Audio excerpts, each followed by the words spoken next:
Salut à tous et bienvenue sur la chaîne Google Home France. Dans la vidéo d'aujourd'hui, je vais vous présenter un autre produit Thomson. Donc pour la petite histoire, la semaine dernière ou il y a quelques semaines, j'ai fait une vidéo sur une clé TV streaming Thomson Cast 150 que j'avais acheté sur Amazon, et la vidéo a fait son petit chemin et est arrivée aux yeux et aux oreilles de Thomson, qui m'ont contacté directement pour me proposer un autre produit de leur gamme Google TV, puisqu'ils ont entièrement renouvelé leur gamme. Et donc j'ai dit oui. Alors je vais vraiment tester un appareil que je ne teste quasiment pas du tout, puisque c'est la première fois que je vais en toucher un. C'est en l'occurrence un vidéoprojecteur. Donc celui-ci est portable, puisque au niveau des dimensions on est sur du 10 cm sur 10 à peu près. On verra tout ça dans le déballage. Donc au niveau des caractéristiques de cet appareil, on est vraiment sur autre chose qu'une clé streaming à moins d'une cinquantaine d'euros, puisque là on est sur un produit qui avoisine quasiment les 600 euros. Donc il y a deux modèles. Donc moi j'ai choisi le modèle entre guillemets le moins cher pour rester à peu près dans les budgets qu'on met dans des appareils type Google TV haut de gamme entre guillemets. Donc au niveau de caractéristiques, donc il fonctionne sur Google TV, il y a une télécommande, il a la commande vocale évidemment. Au niveau de la luminosité, il peut gérer 350 lumens, donc c'est plutôt idéal pour les projections dans un environnement plutôt sombre. On verra ce que ça donne quand il y a un peu de lumière ou pas. Alors j'ai fait mes petites recherches, comme je connaissais pas trop les caractéristiques des vidéoprojecteurs portables dans cette gamme de prix. Au niveau rapport qualité-prix, Thomson a l'air de très bien se situer, puisque dans cette gamme de prix là, il y a très peu de modèles qui proposent autant de caractéristiques que celui de Thomson. Donc au niveau de l'ampoule dedans, elle peut gérer à peu près 30 000 heures au niveau de la durée de vie, ce qui est plutôt pas mal. La taille de projection, ça va jusqu'à 100 pouces. Donc pour vous donner un ordre d'idée, ça fait une diagonale de 2,54 mètres. Au niveau du décodage vidéo, là on est quasiment toute option. Ça gère la 4K 60 fps, le HDR+, et le HDR10. Au niveau des autres options, on a une correction automatique du trapèze ainsi qu'une mise au point automatique. En gros, vous le sortez de la boîte et il se débrouille tout seul pour vous faire une image qui va rentrer sur votre toile de projection ou sur votre mur. Il y a également un haut-parleur, on testera, voir si c'est pas plus intelligent ou plus confortable de mettre une enceinte Bluetooth associée à ce vidéoprojecteur, puisque les deux haut-parleurs font 5 watts et ça prend en charge le décodage audio Dolby Digital Plus. Au niveau de la batterie, donc c'est annoncé avec un mode éco qui peut tenir 120 minutes. La batterie fait 33 Wh à peu près. Donc logiquement, on devrait pouvoir voir un film en extérieur s'il dure moins de 2 heures, et si on met le mode éco, voir à quoi correspond le mode éco. Est-ce que la luminosité ne va pas être trop faible pour pouvoir faire une utilisation en extérieur. Au niveau des connectivités, on va avoir un Bluetooth 5.1, le Wi-Fi 2,4 et 5 GHz, un port HDMI 2.0, un USB-A 2.0 et une prise casque si vous voulez relier un casque audio. Donc voilà pour les caractéristiques. On va plutôt maintenant regarder ce que contient cette boîte et ce qu'on a pour ce prix.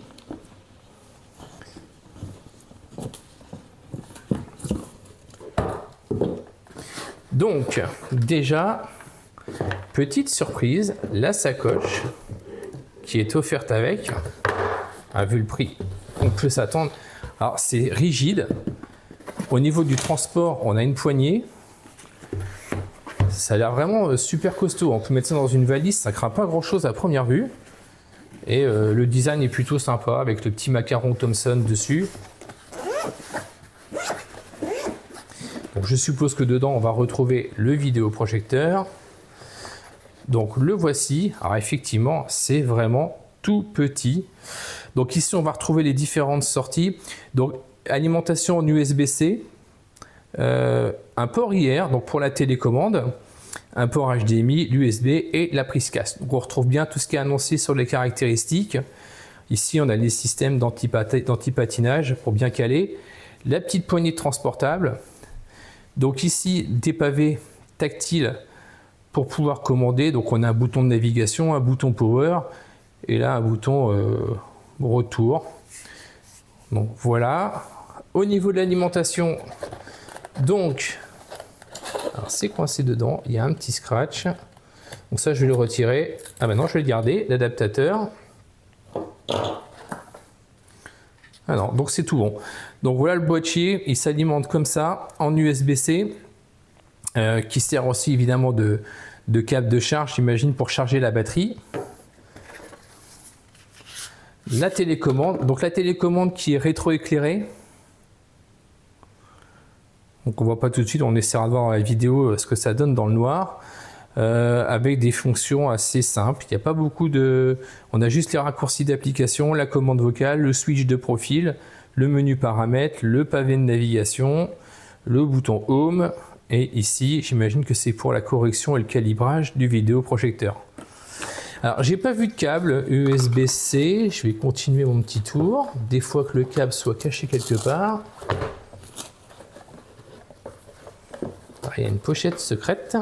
Donc, on a des piles. Ça, c'est plutôt sympa. Ah. Donc, on a des modes d'emploi et le câble d'alimentation USB-C, USB-C. Voilà. Au niveau de la sacoche, c'est vraiment complet, hein, c'est sympa. Donc ici, on a le support. Donc pour incliner le vidéoprojecteur pour qu'il soit dans la position la meilleure possible. Donc on appuie sur un bouton et on peut voilà, monter, descendre au choix. Et ici, il faut dévisser et je pense que je devrais pouvoir, voilà, je peux bouger de haut en bas pour calibrer le vidéoprojecteur.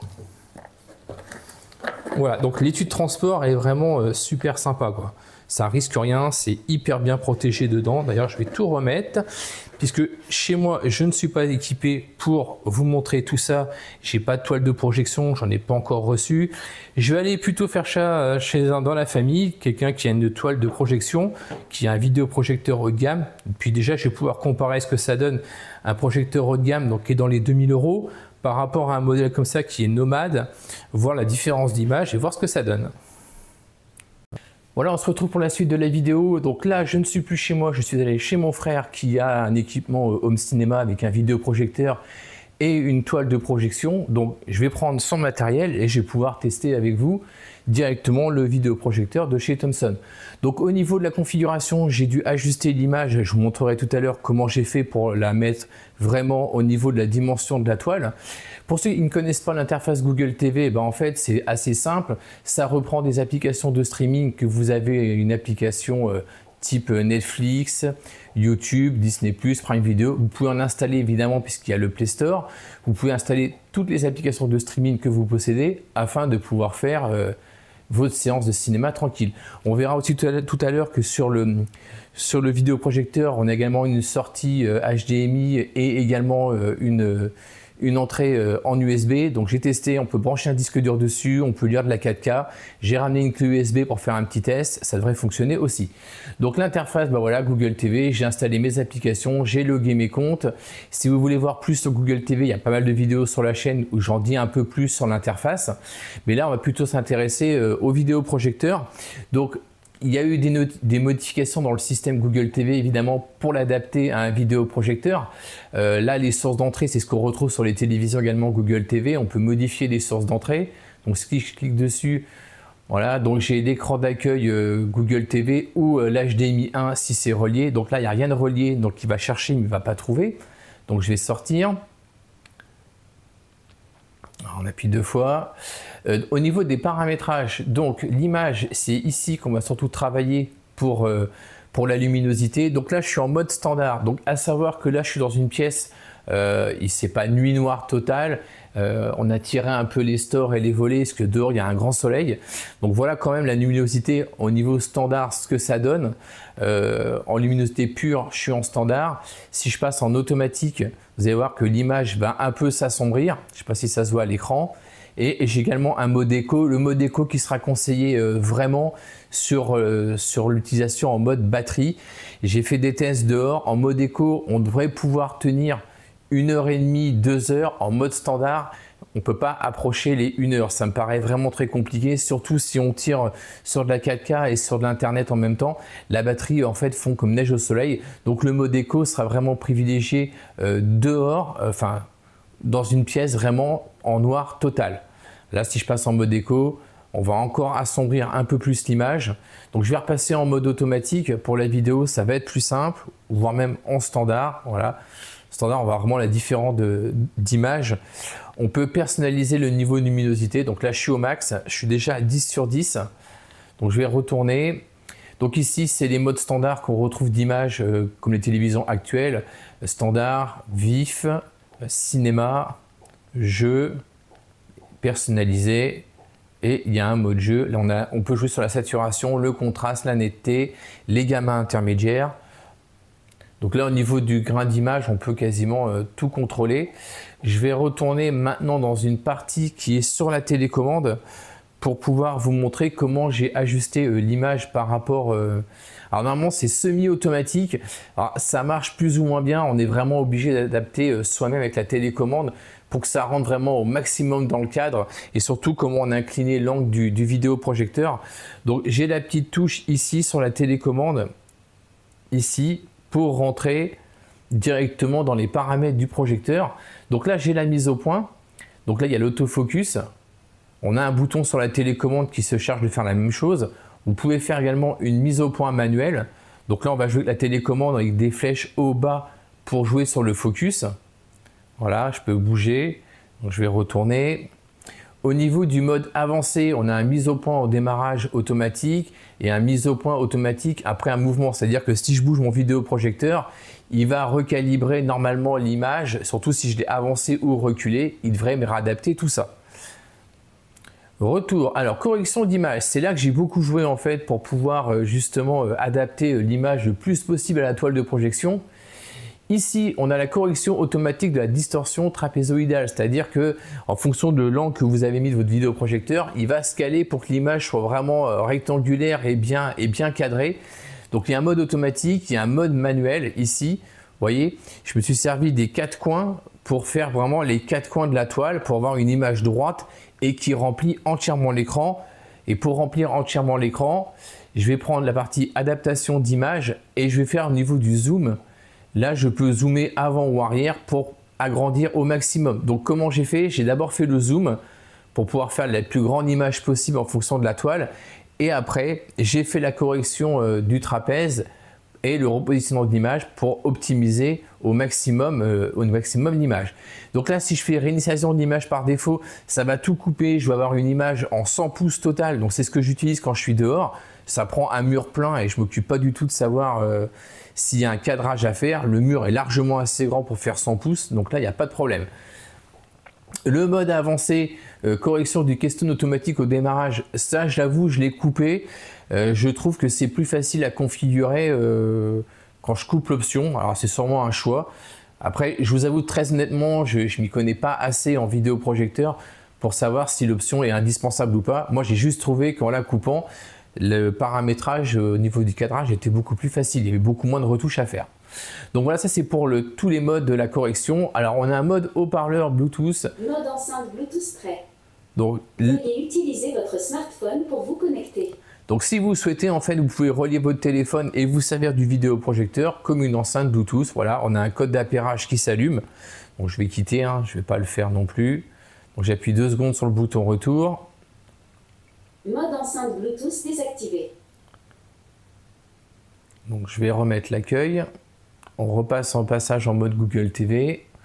Donc ça ne m'a pas changé mon paramétrage, tant mieux. Vous voyez la batterie depuis que j'ai commencé la vidéo, alors je ne sais plus à combien elle était, mais là je suis déjà descendu à 46%.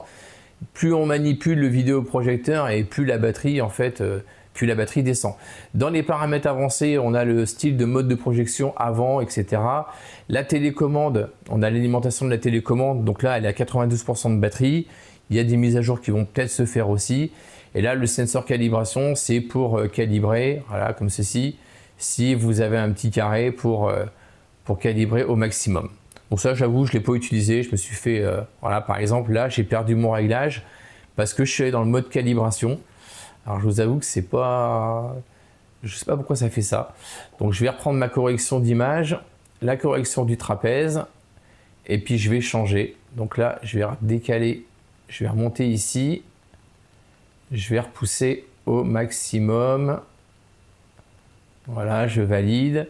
Je fais la même chose en bas. Alors je cherche juste le petit coin qui est là. On valide. Donc là je pense qu'il faut relever et décaler un peu.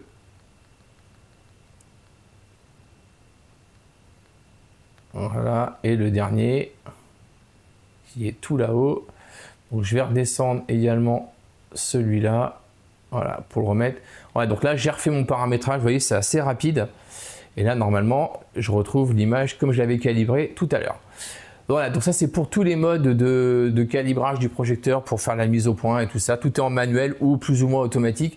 Je vous avouerai, voilà, comme je l'ai dit tout à l'heure, le mode automatique, je ne compte pas l'utiliser plus que ça. Je vais tout passer en mode manuel, puisque du coup, comme c'est un projecteur Nomad qui est censé me suivre partout, il y a très peu de chances en fait que mon calibrage soit adaptable, à moins que je retrouve le même style d'écran, la même taille d'écran, je le mette à la même distance. Je serai forcément à chaque fois obligé de faire un petit paramétrage manuel, hormis si je suis dehors sur un grand mur extérieur où là je peux me permettre de mettre le mur en plein écran, il n'y a aucun problème. Donc voilà pour le paramétrage. Je pense qu'il n'y a pas d'autre chose à voir en particulier. Donc je vais vous montrer quand même une démonstration du son avec une image. Alors je vais commencer déjà par un manga. Alors je ne sais pas s'il y en a qui sont fans. Moi j'aime bien. Pour voir au niveau de l'image, en sachant que là je suis vraiment pas en nuit totale.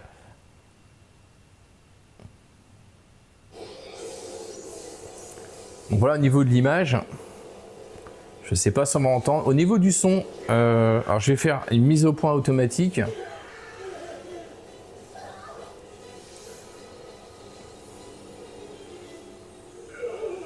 Voilà. Et au niveau du son, là pour vous dire, alors je suis à environ 1 mètre du vidéoprojecteur. Voilà, je suis à 72%. Si je veux monter, donc le vidéoprojecteur fait 5 watts. Si vous êtes à côté pour une séance de cinéma, ça peut le faire. Si vous êtes un peu plus loin, il sera quand même fortement conseillé de mettre une enceinte Bluetooth à côté pour avoir un meilleur son. Donc là, c'est le rendu d'image sur un dessin animé. Donc je vais couper. Et si on passe par exemple sur un film, on va prendre autre chose. C'est l'occasion de montrer que toutes les applications fonctionnent. On va aller chez nos amis de Disney+.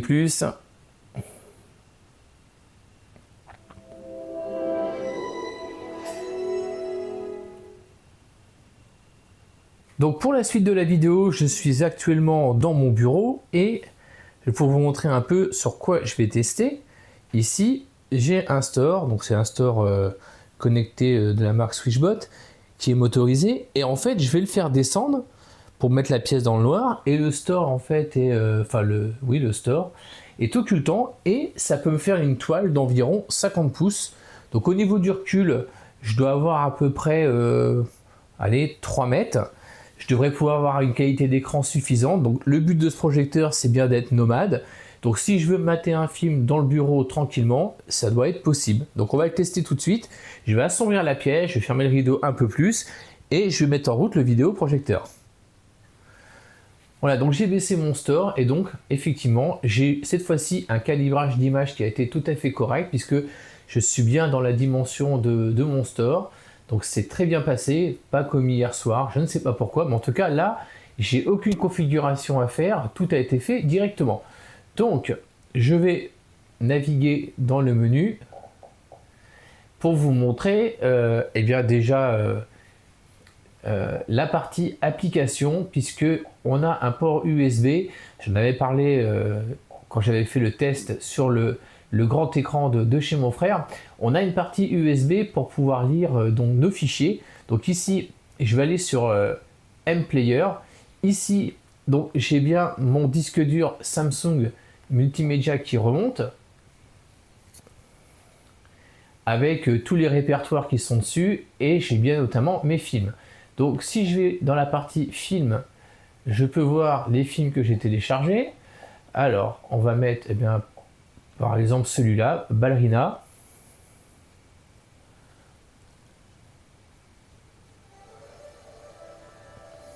Voilà, donc mon enceinte est apparue, la Soundcore Motion Plus. Je vais lancer l'association.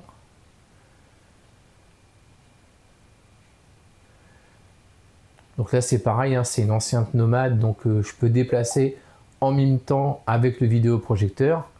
Donc là elle est bien connectée, je vais faire un test de son, voir si ça fonctionne bien. Donc je vais relancer, comme tout à l'heure, un film qui est sur mon disque. On va reprendre Ballerina par exemple.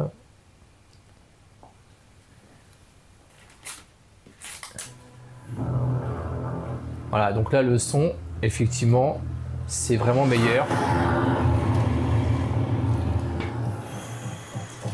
Je laisse écouter un tout petit peu.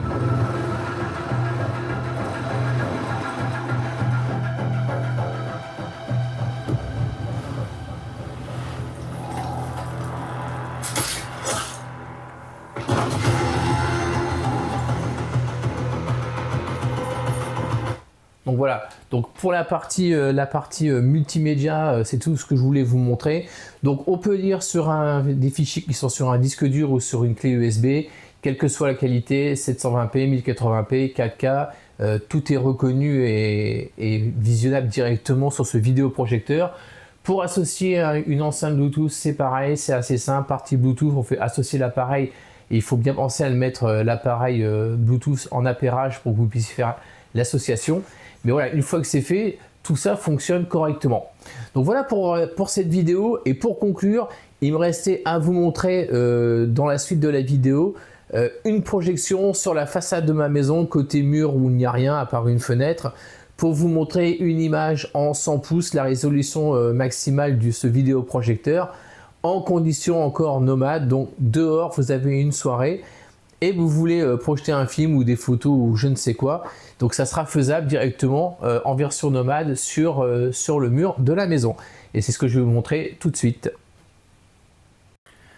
Donc pour cette partie de la vidéo, je suis actuellement dans mon bureau et je vais tester encore le côté nomade de ce vidéoprojecteur, puisque ici au niveau de la fenêtre, j'ai un store que je peux descendre qui est opaque et je vais m'en servir comme une toile de projection.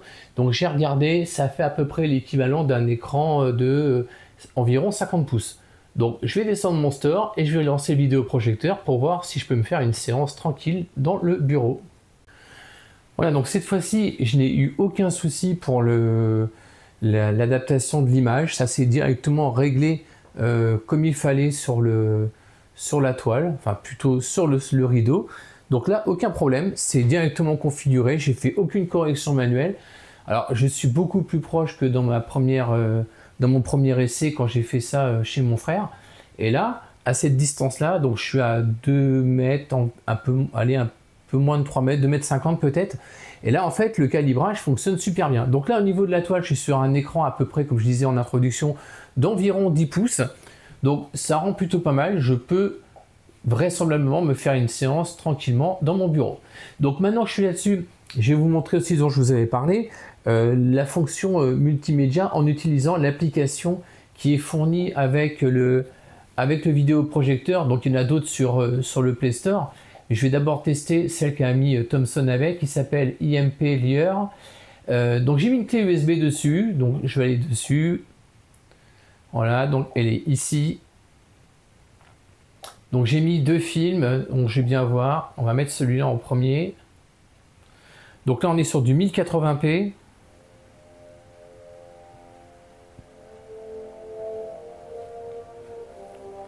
Je vais faire une mise au point.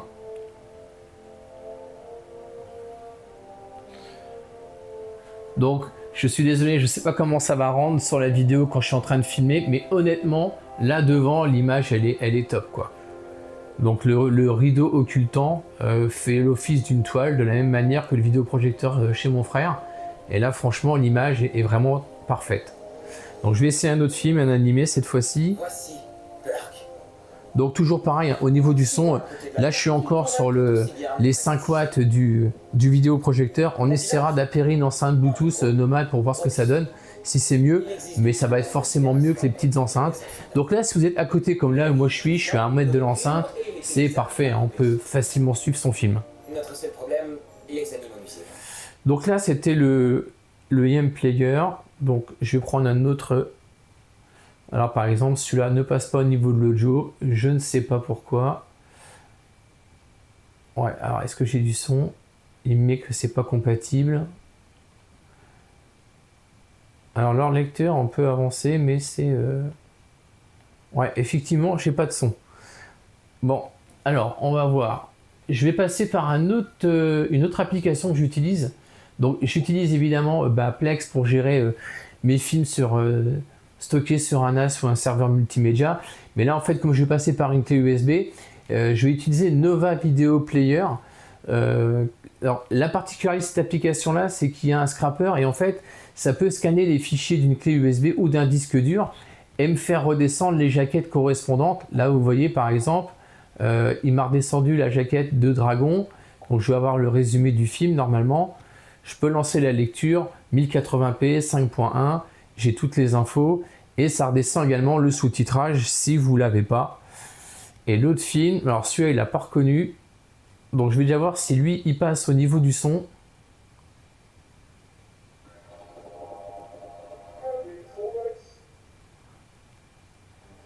Voilà, donc là ça passe. Donc avec Nova Player, j'ai pas de souci, ça fonctionne bien.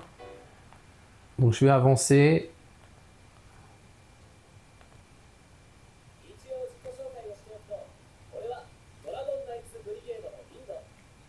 Voilà, donc ça fonctionne bien.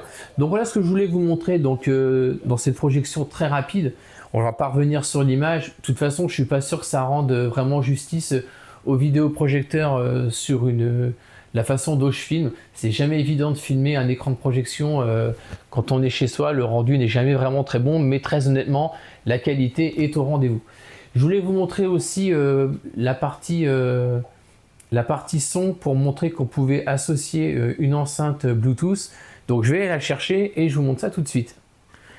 Ouais, donc j'ai récupéré mon enceinte Bluetooth, je vais la mettre en mode appairage avant de lancer l'association.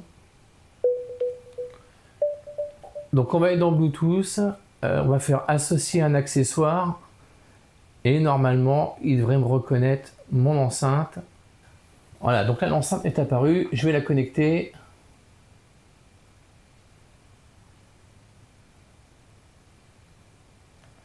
Je vais l'associer. Voilà, donc là c'est OK. Donc je vais repartir sur Nova Player. Je vais relancer un film. On va repartir sur celui-là. On va peut-être pas. Si, allons-y. Reprendre. Et donc le contrôle du volume va se faire avec la télécommande.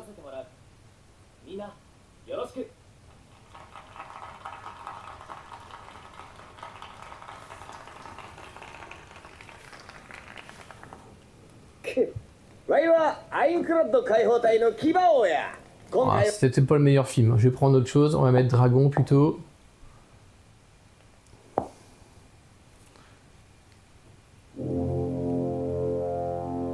Ah, déjà le son est beaucoup meilleur avec les basses. Je vais avancer un peu. Mais pas nous. On est des vikings.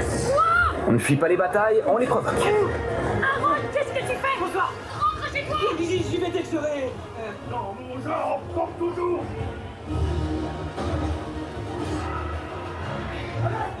Vous voyez.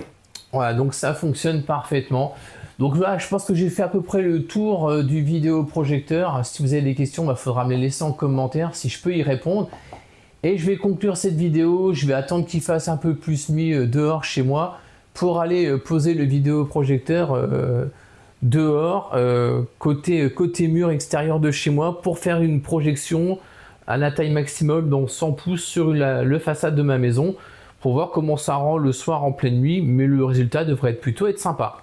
Voilà pour la dernière partie de la vidéo. Je suis donc dehors en pleine nuit, enfin pas vraiment en pleine nuit, mais bon. J'ai donc mis mon vidéoprojecteur installé dehors.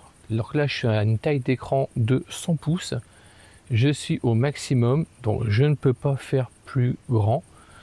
Donc là, honnêtement, je suis à côté. Donc c'est un mur en crépi. Donc si je m'approche, je pense que je vais voir des petits détails. Mais là, vu comme ça, c'est vraiment super net. Je vais essayer de calibrer un peu ma caméra. Et on va aller essayer de lancer un film pour voir ce que ça donne. Donc je vais sortir du réglage, je vais faire comme d'habitude la mise au point automatique. Et on va remettre du streaming. Donc là, je suis dehors.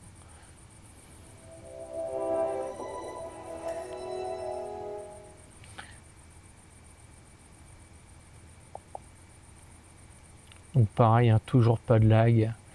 On va repartir, allez, sur Avenger. Et c'est parti. Donc là, le bruit qu'on entend, c'est le bruit du ventilo du projecteur. C'est vraiment discret, quoi. Il n'y a pas à dire.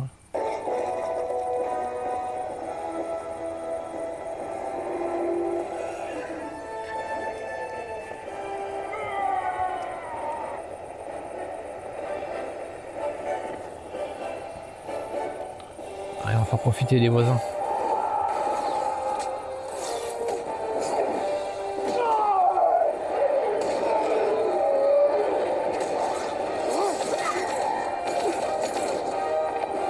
Alors, je vais me rapprocher pour vous montrer un peu le grain d'image.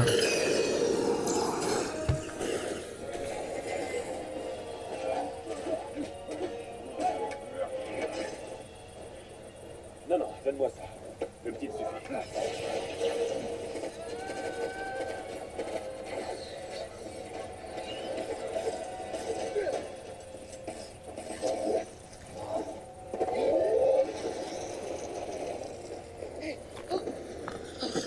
Oh la vache! Vous allez pas le croire, c'est dingue. Vous vous souvenez quand on était dans l'espace et que j'étais tout poussiéreux? Bah, j'ai dû m'évanouir parce qu'à mon réveil, vous étiez plus là. Mais le Docteur Strange, il était là, ok? Et il a dit, ça fait 5 ans, venez. Voilà, on va ils ont couper. besoin de- Et là, il s'est mis à faire ses espèces. Donc voilà pour cette présentation, j'espère assez complète du Thomson Vega. Si vous avez des questions, bien n'hésitez pas. Je vais terminer cette vidéo là-dessus. J'espère que ça vous aura plu. Voilà. Allez, à plus.